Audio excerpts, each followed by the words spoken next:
Hey guys, I'm back. I know it's been a while since I did a video on this channel. Just been really busy, but I'm back and I'm continuing on with my read-through of The Secret Man by Frank Dux. Last time I left off, I finished Chapter 8, and now I'm on Chapter 9, KGB in Hollywood. So let's go ahead and read. Now this was more like it, action. After the frustrating dead ends, dead bodies that weren't even fresh, the drudgery of investigative work and working cases with next to nothing to go on, I needed a bit of excitement, and being in on a KGB bus was just what the doctor ordered to get my adrenaline pumping. You know, if anything, Frank, I think the doctor would order for you would be some electric shock therapy, followed by lobotomy, followed by a lot of heavy medication, which is probably what I'm going to need after I'm done reading your book. Reading on.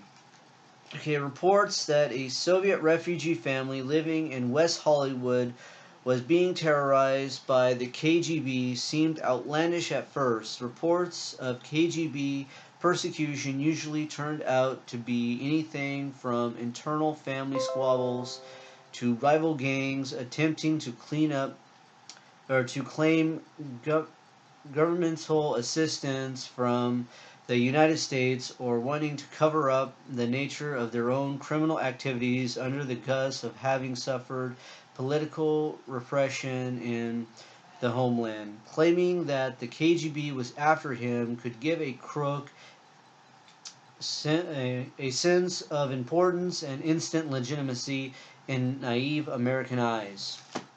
Yeah, Frank, you should know a thing or two about naive American eyes.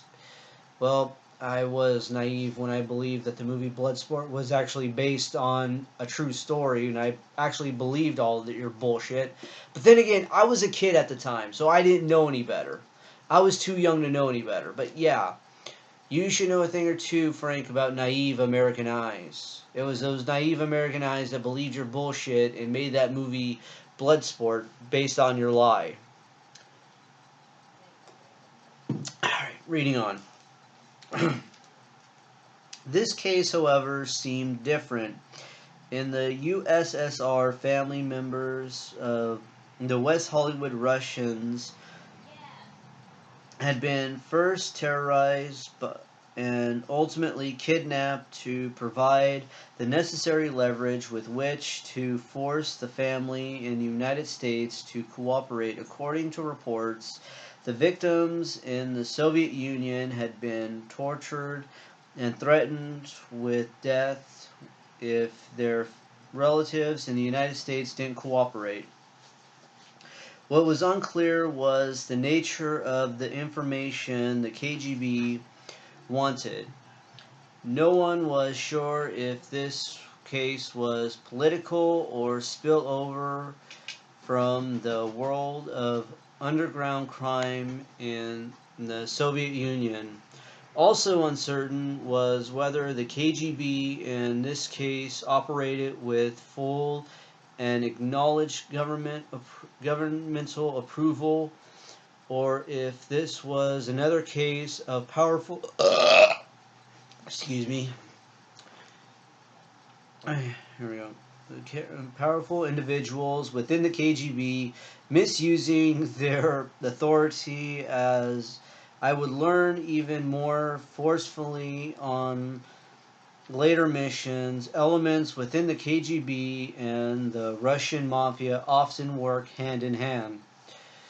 In other circumstances, the Bureau would perhaps have let the case languish on a back burner while under investigation, or possibly even would have written it off altogether.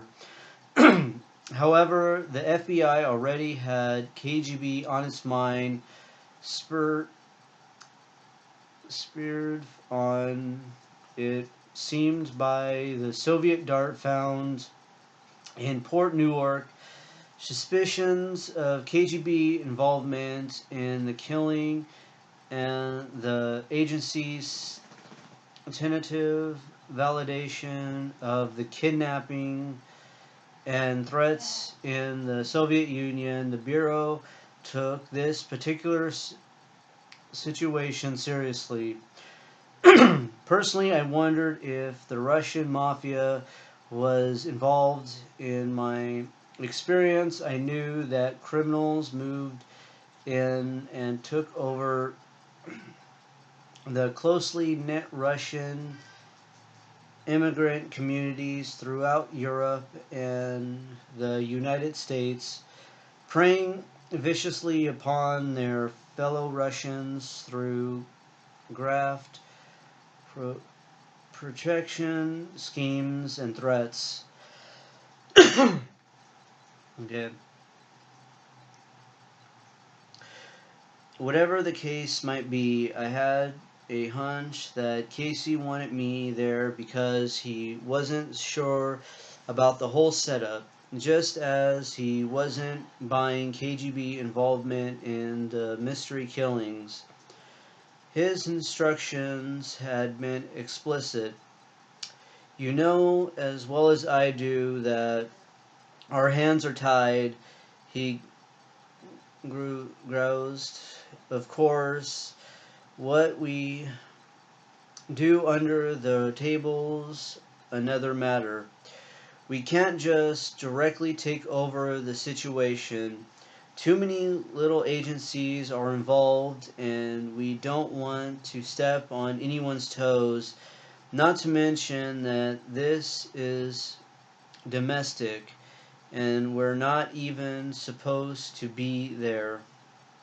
But that's what I've got you for, son. I want you there. I want the whole mission monitored. Okay, don't interfere and don't do anything to expose your cover, but I want everything reported to me. Got that? Everything. I want to know what those fucking commies want. We're not we're not going to let them come over here and play their dirty tricks. Not if I can do anything about it. Okay, hold on, I gotta get a drink here. My throat's like getting dry.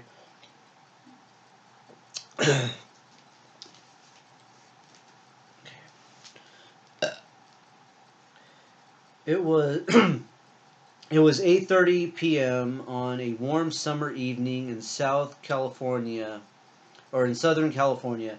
A subtle coolness began to dispel the heat as the sun went down. It wasn't the kind of night anyone would expect a KGB extortion attempt and FBI bust, especially on a street corner in a relatively quiet neighborhood south of Santa Monica Boulevard between Crescent Heights and I'll leave a caption, I can't read that. Excuse me. You know, reading this book is just giving me bad gas here. Okay, an area populated largely by actors, business professionals, and working immigrants. Of course, those directly involved in the operation itself hardly had any more knowledge to go on than the unsuspecting public. Brian Chapman, a supervising detective with the LAPD's Major Crime Violators Unit, known as the MCV, and referred to behind closed doors as the LAPD's Secret Hit Squad, had little idea of what awaited him that evening. He knew only that he had a job to do, and it involved the FBI and the KGB. Chapman was friendly and honest, but his eyes possessed a steely quality, and his jaw set in a way that let one know that he was not to be trifled with. Okay. He was subtly rugged, with a bit of a swagger as he walked, not from ignorance, but the type of swagger that comes with an internal sense of assurance and confidence in one's abilities. Chapman wasn't alone. All major police departments worldwide employed secret units like the MCV called zombies. Really, Frank? It just sounds like bullshit. But I really don't know anything about that. I'm sure there's someone here on the Bullshit Martial Arts page that might know something about this and could probably enlighten me on this. Please feel free to do so. If anyone who is in law enforcement is watching this video here on YouTube or on the Bullshit Martial Arts page, if there's anyone on that page that's in law enforcement and would know anything about this, please feel free to let me know. I really would appreciate it. Since most of the work is conducted on the graveyard shift, but new collaboration was in place for this particular mission, Chapman was part of a newly formed 7-city West Side task force geared to create a manpower pool and coordinate assignments that affected common or adjoining regions. The task force had recently overcome bureaucratic obstacles, territorial disputes, and petty police in order to be instated. A board of directors made up of the police chiefs of the cities involved assigned cases and priorities, and the task force was on call for emergency cases. This mission would prove its value. In this case, the FBI had requested backup manpower, although it had provided little information and forbid prior or subsequent investigation that was to be handled solely by the federal agents. All Chapman and the others knew were some sketchy background details and the imminent logics of the operation itself. My job involved remaining in the shadows and observing exactly what went on.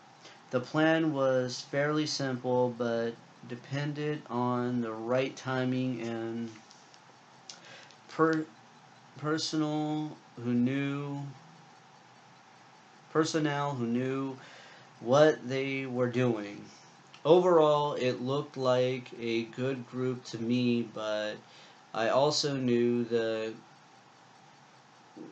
coordinating agencies and departments was always tricky.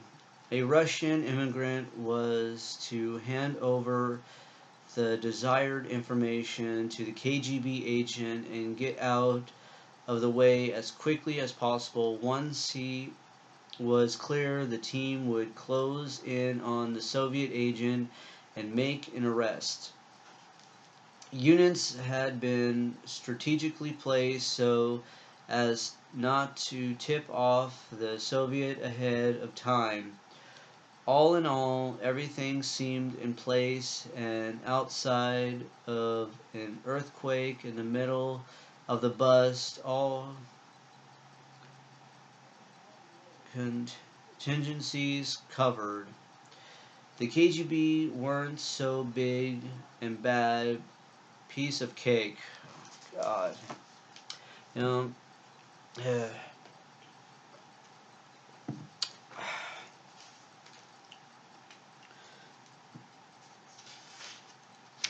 see, how much do I got?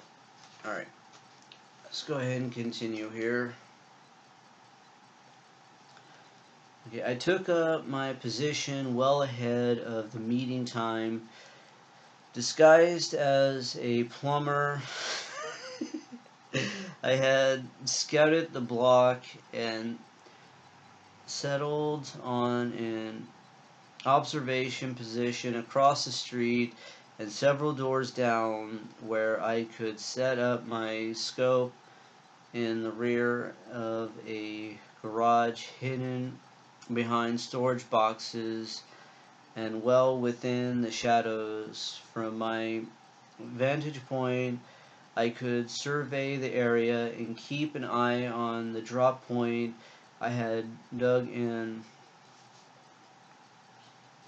No matter what happens, I could risk direct involvement.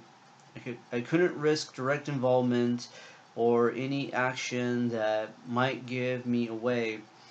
Once I was set up, I did what I seemed to do so much of in this business. Wait. I don't know why I keep belching a lot. Sorry about that, guys. Okay. I had my radio ready with a tiny earphone nestled in my ear and monitored the radio transmissions as well as visually eyeballing the mission as it went down. The plan was a good one, but I worried about one aspect in particular. Frequencies were hard to come by, and units had to feed in when and where they could. It seemed ironic to me that the airways were full of every kind of music, and any idiot could get on the air to express half-cooked and often useless opinions on talk radio, but law enforcement couldn't even get a secure frequency on sensitive missions vital to the public well-being. Yeah, Frank, once again, you would know a thing or two about any halfwit being able to get on a radio station to spew their idiotic rhetoric. As you're the king of spewing idiotic rhetoric. This is funny as shit. It was only one of the many obstacles they faced. Later on in my career, I got to know those challenges even more intimately when I did additional field work, including adversary positions in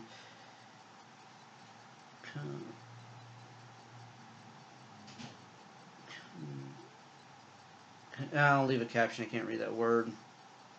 And even a short stint with NYPD's Tactical Narcotics Task Force, Manhattan South.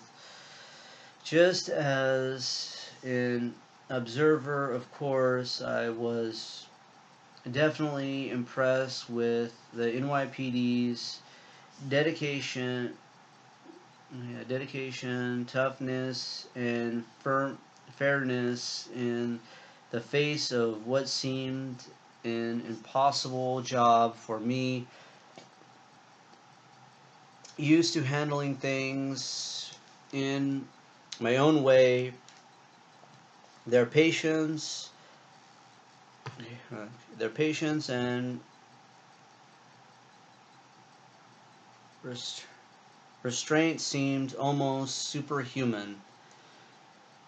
A figure tentatively approached the street corner.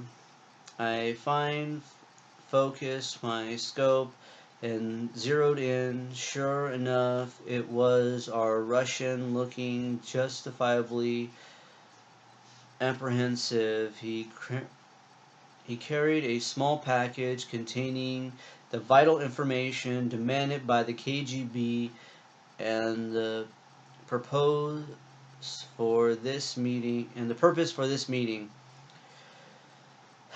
He waited, looking awkward and uneasy as daylight began to disappear with increasing rapidity. He didn't have to wait long. I heard the lookout over the radio. Suspect sighted, headed in your direction on foot. He's got a backup car circling. I knew the tactical unit was in place with everyone waiting for the go signal. This was where you held your breath and stayed calm, primed for the crack of the starting pistol that signaled the chase was on. The KGB pickup agent came into view halfway down the block, walking briskly down the sidewalk. From his manner, he was either extremely cool or believed he was totally safe, even if he ran into trouble with his victim. He evidently had confidence in his backup. Little did they know that the MCV, along with the FBI and West Hollywood law enforcement personnel, had coordinated or cornered off the area and would block escape routes once the foreign agents had entered the area. The KGB agent had already put his head in the noose. It was tightening around his neck without his even being aware. The Russian on the street corner spotted the KGB pickup man approaching. His body tensed, and I could tell he was forcing himself to stay put and not get the hell out of there while he could. Only a few more moments and the exchange would be made. That would trigger the signal for the task force to go into action. I had the radio suddenly crackle on my earphone, and then a voice shouting, it's gone down, grab him, grab him." What was going on? Contact hadn't been made yet. The moving in was premature. Was the whole mission fucked? Where had the orders come from? Later, we would learn that our radio frequency had been preempted. I'll leave a caption, I can't read that word. Oh, preempted, never mind. Never mind about the country. Preempted and unknowingly used by another tactical unit 15 miles away in the San Fernando Valley. This sounds like complete bullshit. But of course, look at the source it's coming from. It's coming from Frank, so yeah, it is complete bullshit. 15 miles away in the San Fernando Valley. Okay. The Cobra unit was... The Cobra unit... As from G.I. Joe, dipshit.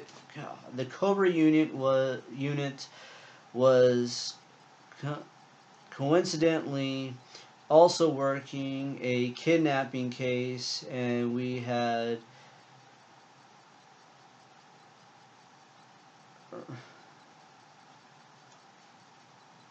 I'll leave a caption, can't read that word, received their go-ahead. Right now, though, all we knew was that chaos had broken out. The members of the task force broke cover and coverage converged on the street corner. Weapons drawn, cars raced toward the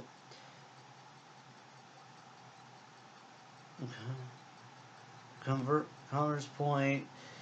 The Russian on the corner with the pickup took off running in the opposite direction and out of my range of view. The KGB man took a couple of steps toward the corner, then ducked his chin in his ducked his chin to his chest, fumbling at his neck with his left hand. Observingly, he had a radio and was calling for backup. A moment later, he took off running. Sure enough, the KGB backup car with another agent inside pulled up in an attempt to retrieve him, but when he was unable to get into the car before the tactical squad converged, the KGB car pleed off and gunned toward the end of the street, only to find its way blocked by a squad car. Brakes squealed, and the driver quickly did a 180 and fled off in the other direction, only to discover that ends too had been sealed off. The KGB car jumped the curb and raced down the sidewalk. Trash bins went flying as the car ended across the lawn, swerved to avoid trees, and smashed hedges, leaving a wake of destruction. The car's mad fleet came to an end as it crashed into a cement block wall. The driver immediately fled the car with unit officers in pursuit.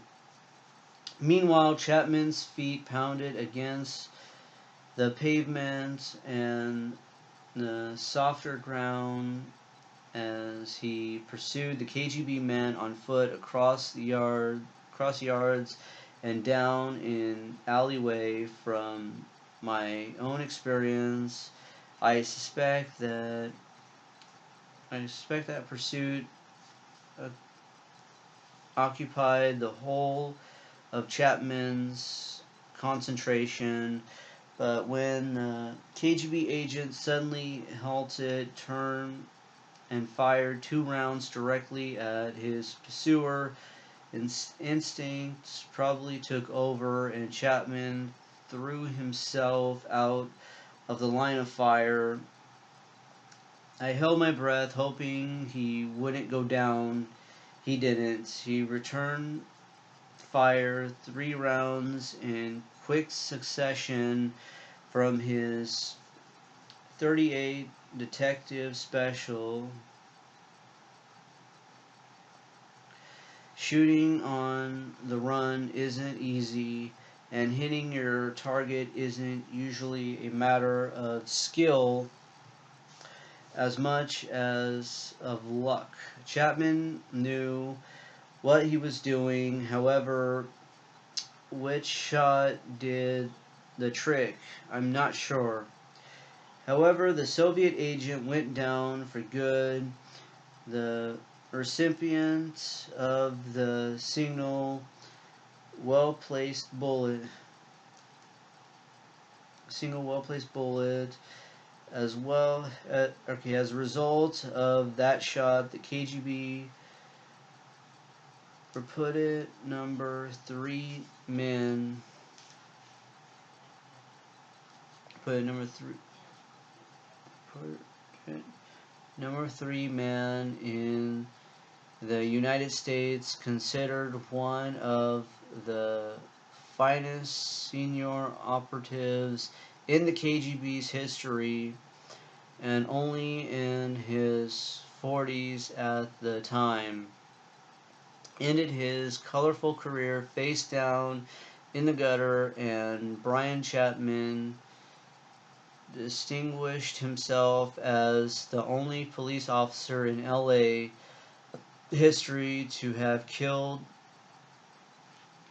excuse me, I have hiccups right now, let's see, who have killed a known KGB agent while in the line of duty.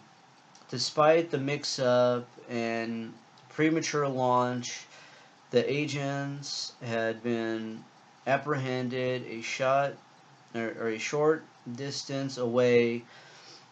The other Soviet agent had been shot and wounded by another unit officer on the force. All in all, it had been a most productive evening. Chapman retired from the LA Police Department and nowadays works as Director of Operations for Internal Security Systems, a high-profile security firm engaged in everything from rent-a-cops to internal protection services.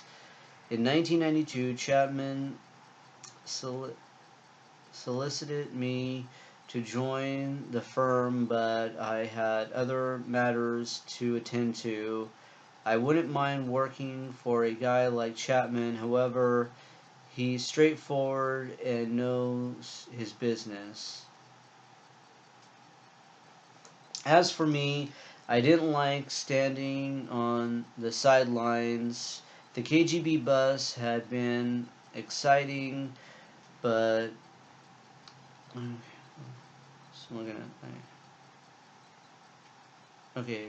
exciting, but I hadn't played an active part, and the whole incident seemed to disappear into thin air. No follow-up investigation occurred. No charges of any sort were filed in conjunction with the case, and all traces of the KGB agents disappeared as well. The members of the task force who participated, even Chapman, had been instructed not to make contacts when in reference to the investigation. The contents of the envelope were never revealed. I was puzzled. The FBI, not to mention the West Hollywood and LA police departments, needed all the good publicity they could get. Why weren't they crowing over their success and playing up the activities of the KGB in the United States for all the... I'll leave a caption, I can't read that word mileage it was worth. Oh, propaganda, never mind, I won't leave a caption.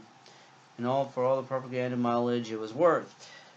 I came up with two possibilities. Possibly the whole extortion kidnapping story had been invented to provide cover for an operation designed to lure agents into the open through the use of contacts within the Russian immigrant population, using as a bait, using as bait potentially secret information that did not in reality exist, or else some important strategic political reason existed for hushing up the whole incident. Okay, almost done here. Whether the case might be, there was nothing more for me to do.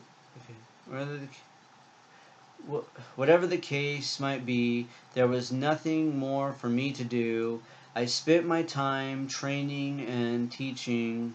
Several months passed, and I'd almost forgotten about the mysterious case that left unknown corpses and provided no killer. Now and then I wondered if I'd ever even hear from Casey again. I had begun to think that my job might be terminated as quickly as it had begun. I should have known better just when I'd almost lured myself into believing that I actually led a normal life. I received a notice to check my drop. The message there provided the time and date when I'd be contacted. I merely expected orders. To my surprise, the old man himself phoned me. Bet you thought I'd forgotten you, he laughed. To tell you the truth, yes, I figured I'd been placed on early retirement. Hell no. You're too valuable, son. There's only one kind of early retirement for you, the permanent kind. And I hope for both our sakes that you avoid taking it. He cleared his throat in that rasping, gravely way he had. I've been busy. Besides, I'm sure there'll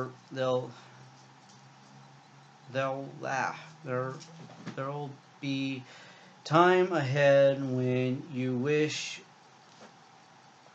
I had forgotten all about you, he chuckled.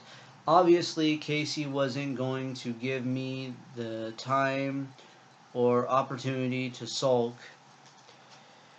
We've got another link in the murder chain, Frank. East St. Louis. You've already left, correct? When Casey wanted something to be true, his people made sure it was. So I left for East St. Louis almost immediately. This was the beginning of what I came to experience time and time again over the years.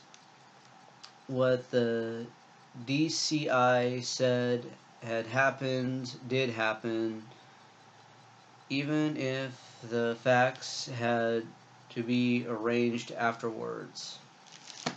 That is it for Chapter 9, KGB in Hollywood. Next time I will read Chapter 10, Ripples in East St. Louis. Hope you enjoyed this video. Until next time, take it easy.